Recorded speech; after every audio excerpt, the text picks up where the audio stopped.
Good morning, all dear students. Hope all of you fit and fine. Dear students, today we are discussing about the next poem, that is True Beauty, composed by Thomas Carlyle. First, I would like to say you that this poem is very special for all of you. In this poem, the poet compare two types of beauty, two types of people and two types of lovers. इस poem के अंतर्गत, जिसका नाम true beauty है अर्थात सच्ची सौंदर्य नामक इस पोयम के अंतर्गत पोएट थॉमस कैरल ने दो प्रकार के प्रेम का जिक्र किया है और साथ ही साथ ये बताया है कि किस प्रकार का प्रेम अस्थाई होता है और किस प्रकार का प्रेम अस्थाई होता है. तो let us start the poem and see the first stanza. He that loves a rosy cheek or a coral lip admires, or from star-like eyes doth seek fuel to maintain his fires, as old time makes these decay, so his flames must waste away. In the first stanza, poet कवि ये बताना चाहता है कि ही means anybody, वह that loves a रोजी चिक, जो गुलाबी गालों से प्रेम करता है, और अ कोरल लिप एडमायर्स, या मूंगे की जैसी ओठों की प्रशंसा करता है, और फ्रॉम स्टार लाइक आइज दो सिक्स, या स्टार लाइक्स या कह सकते हैं तारों के समान आँखों में, doth seek fuel to maintain his fire, ढूंढता है खोजता है फ्यूल ईंधन को, टू मेंटेन हिज फायर अपने प्रेम रूपी अग्नि को प्रज्वलित रखने के लिए, जो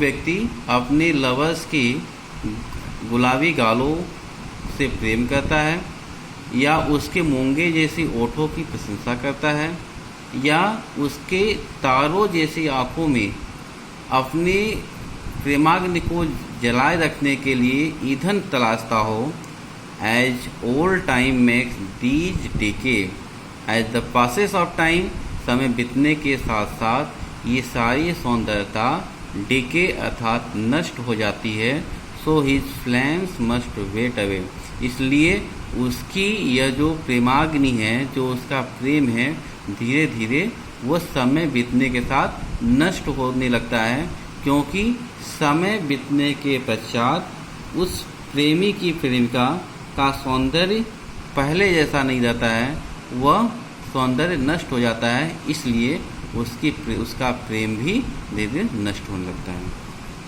now look the explanation of these stanzas in English. You can write this explanation in your copy also.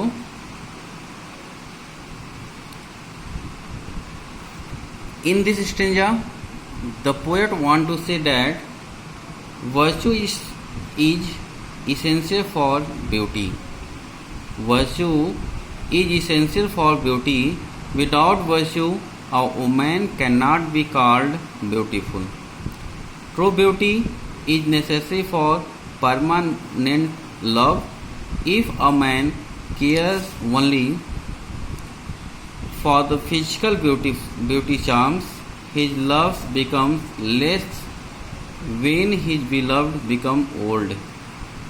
In that state, he will not be attracted in the same manner when his beloved was young and full of charms. अर्थात जब कोई भी व्यक्ति अपनी प्रेमिका के गुलाबी गालों से प्रेम करता है, अर्थात उसके फिजिकल स्वरूप की सुंदरता से प्रेम करता है, तो समय बीतने के साथ साथ वो सौंदर्य जब समाप्त होने लगता है तो उसका अट्रैक्शन जो होता है, लगाव जो होता है, वो धीरे धीरे कम होने लगता है। अब हम स्टार्ट करते हैं second stanza. But a smooth and steadfast mind, gentle thoughts and calm desires, hearts with equal love combined, kindle never dying fires, where these are not I despise, lovely cheeks or lips or eyes. In this stanza, the poet described the spiritual beauty, अर्थात इस पंक्तियों में कवि वास्तविक सौंदर्य, जिसको हम कहते हैं स्पिरिचुअल ब्यूटी, नैसर्गिक सौंदर्य के बारे में, आध्यात्मिक सौंदर्य के बारे में बात करता है, जो किसी व्यक्ति के रूप सौंदर्य से परे होता है। It is attach with directly with hearts, यह सीधे हृदय से जुड़ा होता है, इसलिए इस प्रकार का प्रेम जो सीधे हृदय से जुड़ा होता है वह अस्थायी होता है। इसके बारे में इसको आइए जानते अच्छे से line by line.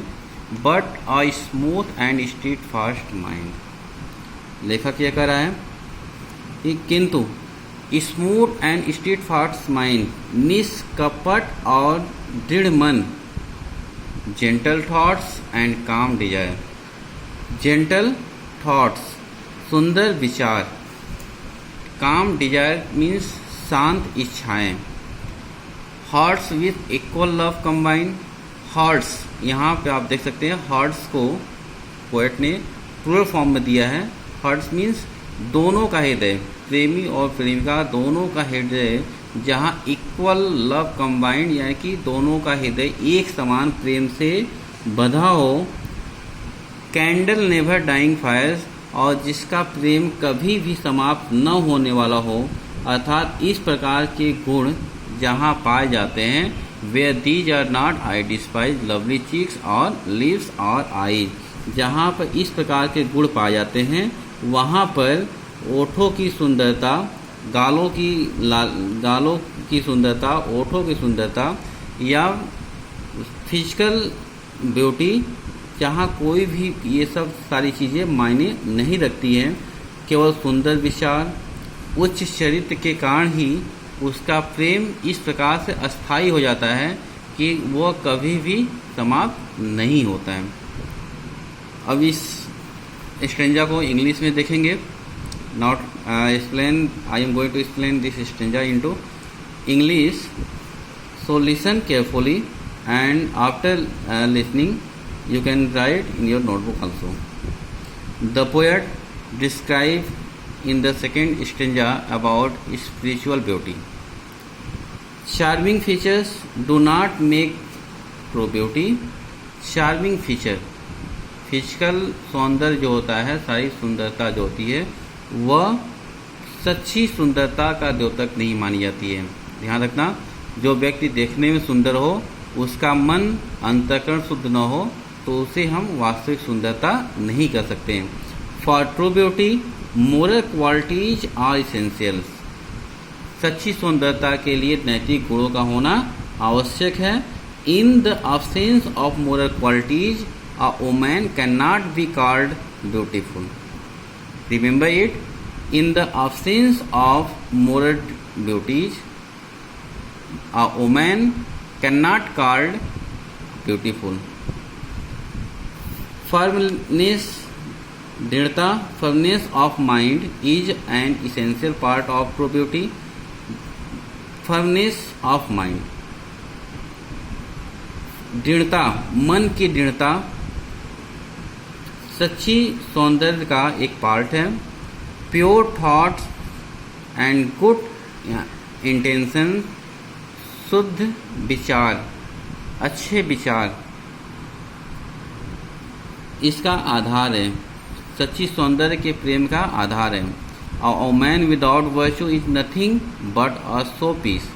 Without virtue, without this type of quality, a woman is nothing, only for showpiece. She cannot captivate the heart of her lover forever. वो अपने लवर के हृदय में अस्थायी रूप से सदा निवास नहीं कर सकती. As soon as she loses her charms, her lover will cease to love her. और जैसे जैसे उसकी सुंदरता समय बीतने के साथ साथ नष्ट होती जाएगी, उसका लवर भी, उसका प्रेम भी धीरे धीरे कम होता हुआ समाप्त हो जाएगा. अर्थात कहने का तात्पर्य है कि इस पोयम के अंतर्गत थॉमस कैर्यू ने दो प्रकार के सौंदर्य का जिक्र किया है. पहले स्टेंजा में जहाँ वो फिजिकल ब्यूटी की चर्चा किया, वहीं दूसरे स्टेंजा में वहाँ कवि के द्वारा स्पिरिचुअल ब्यूटी, मोर्टल ब्यूटी के बारे में बात कही गई. So dear friends, I hope all of you enjoy this poem and listen the explanation and meaning of this poem by heart. So write the explanation of both stanza in your rough copy. After sometimes 1 or 2 days, after 1 or 2 days, I will send you the PDF file of this lesson and you will retain in your fair copy. Till then, keep watching, keep learning. Thank you. Have a nice day.